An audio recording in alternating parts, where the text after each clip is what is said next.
सांगली शहरातील उत्तर शिवाजीनगर परिसरात झालेल्या धक्कादायक खुनाच्या घटनेने परिसरात एकच खळबळ उडाली आहे। तबेल्यात झोपलेल्या युवकावर धारदार हत्याराने वार करून त्याचा निर्घृण खून करण्यात आला। या घटनेमुळे परिसरात तणावाचे वातावरण निर्माण झाले आहे।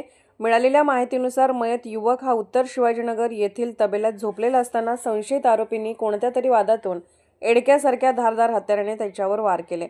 डोक्यावर, चेहऱ्यावर आणि हातावर झालेल्या गंभीर जखमांमुळे त्याचा जागीच मृत्यू झाला। या प्रकरणी विश्रामबाग पोलीस ठाण्यात गुन्हा दाखल करण्यात आला असून पोलिसांनी तातडीने कारवाई करत संशयित आरोपींना ताब्यात घेतले आहे। प्राथमिक चौकशीत या घटनेचा कोणताही राजकीय किंवा संघटित गुन्हेगारीशी संबंध नसल्याचे पोलिसांनी स्पष्ट केले आहे।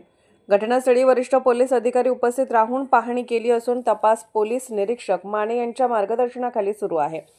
पोलिसांनी नागरिकांना शांतता राखण्याचे आणि अफवांवर विश्वास न ठेवण्याचे आवाहन केले आहे।